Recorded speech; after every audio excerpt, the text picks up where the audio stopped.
Mike Moore Media.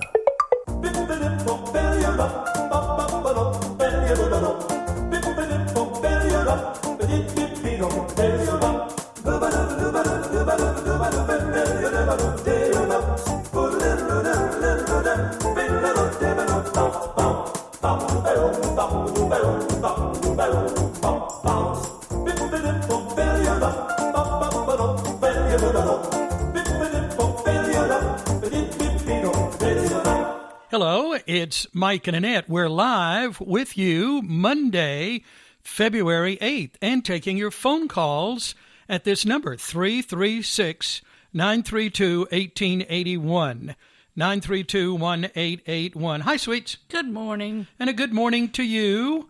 Well, I know you're disappointed again. It seems like a Groundhog Day from last week. No snow. What did I say? You said it.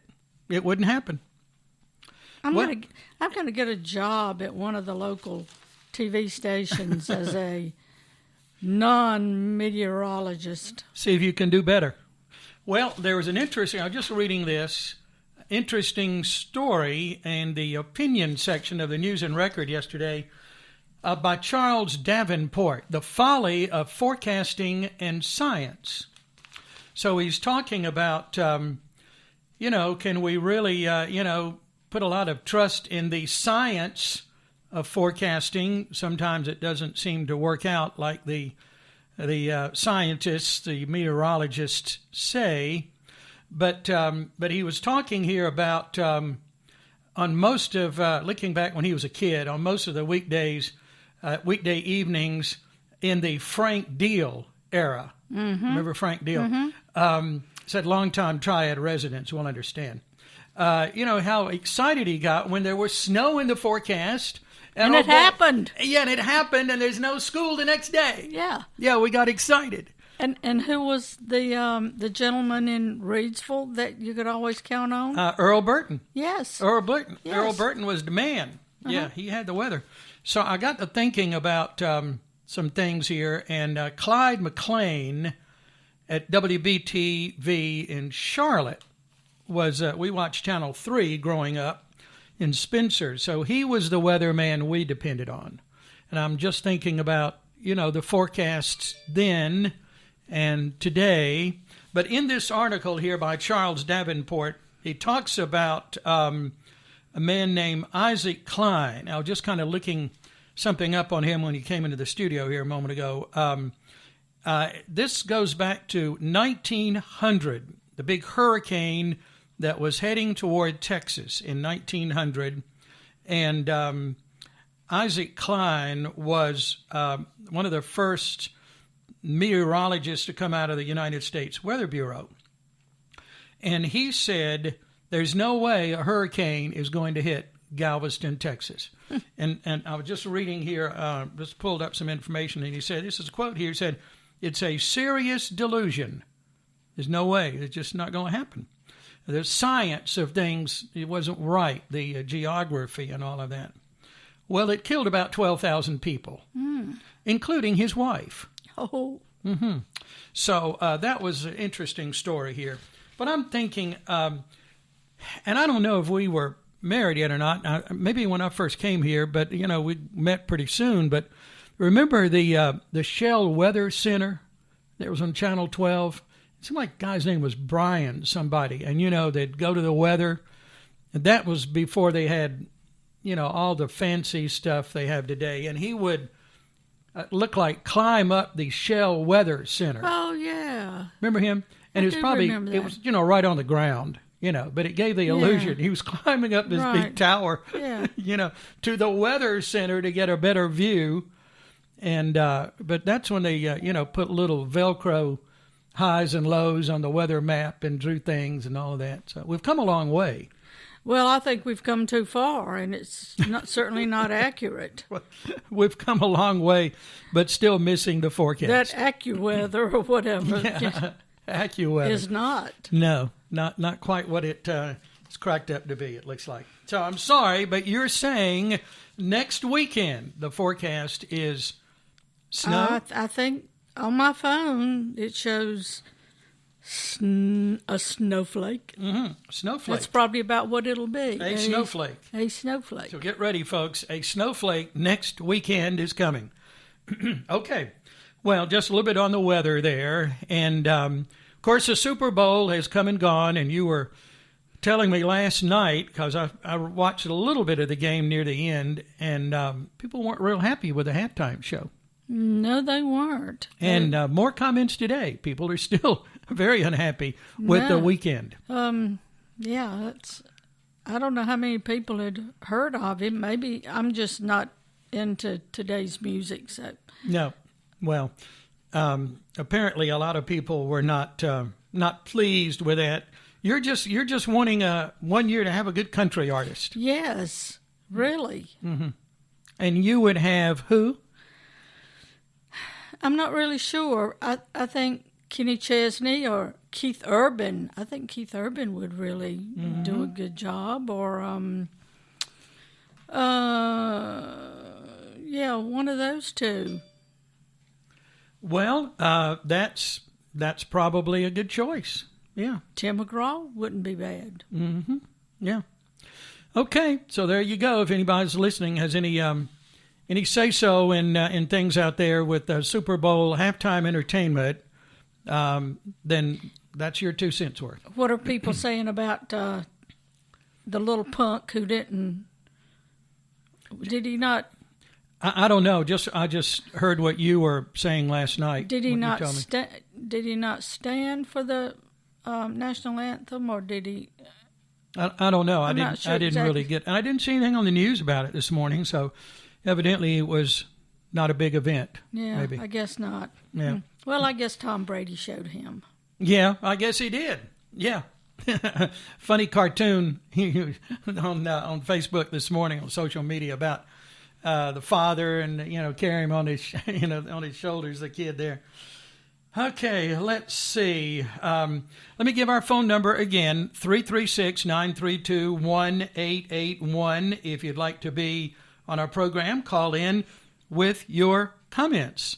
And we're not going to just prolong this. We're not going to take a long time. No, we're not. I'm out of here in a little bit. My friend Andy says he can't find us here, so I want to make sure that we're streaming. And we should be streaming live right now on our Facebook page. So looks like everything is working on this end.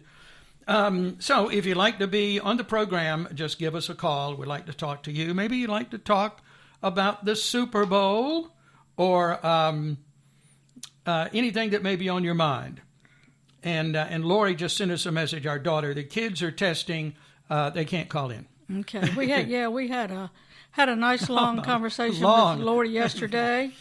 Day before, yesterday also, and had a nice long FaceTime with Ella. That was fun. Oh yeah, it's always fun. Mm-hmm. And just a look. It starts off. It started off with Lori, didn't it? I believe, yes. And then it kind of, we kind of go through the house. Morphed into Ella. Yeah, okay. I think Lori had things to do, and saw a little bit of Addie. She was in her room watching something, and Leah was playing with the neighbor, so it was mostly Ella. Yeah, but you spent a lot of time there, so about an hour. So that was nice to catch up with her. And they had some snow.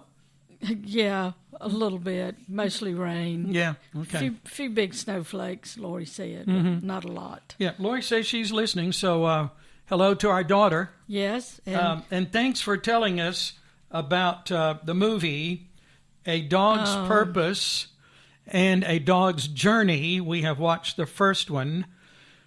What a tearjerker. What a good movie. Yeah, it was a good movie. Gosh, that was so good. We try to get in a movie a night if we can here in recent times. And we had seen in the theater when Ella was here a couple of summers ago, we went to see that one, The Art of Racing in the Rain. Mm-hmm. Oh, my gosh. Mm-hmm. That was another good one. That was a good one, too. Yeah. All dog lovers need to see these movies. A Dog's Purpose. I highly recommend it. Or is it The Purpose of a Dog? Which I guess you could... Yeah, it's a dog's purpose. I guess you could put in, is it A Dog's Purpose? Is that the actual title? I think so. I think it is. Yeah. And then A Dog's Journey. Yeah. Okay, and she's wanting us to watch. I made some notes here, but I brought them out with me. I need to put them by the T. Pursuit of Happiness. Yeah, that's a true story with Will Smith and his son. And she told me another one yesterday, and I wrote it down upstairs. I saw have it. You had it on the tablet. Yeah, there. with Helen Hunt. Mm-hmm. It's a true story. It's about remember the name of it right off? Something about season. Season is in the title, but I think it's about Helen Hunt is a soccer coach. I think it's soccer of a girls' team, and her daughter is killed. Okay. Well, you've got it written down, so I've got it written down. Okay. All right. Looks like a familiar name on our ID. Let's go to this phone call. Hello, you're on the program. Goodness gracious, it's been a difficult time finding you this morning. Well, did you finally find us?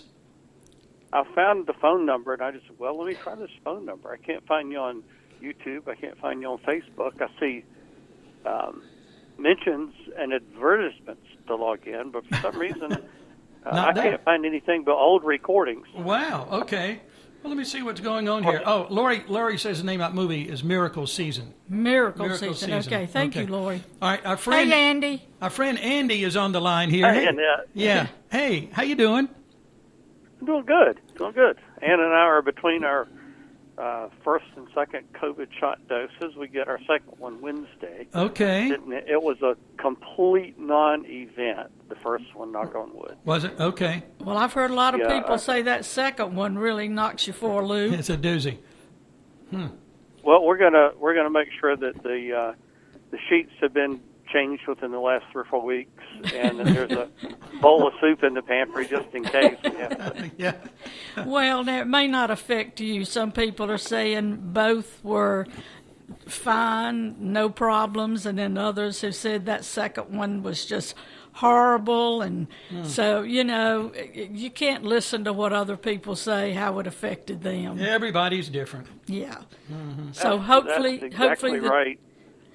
Hopefully the two of you will be fine. Yeah.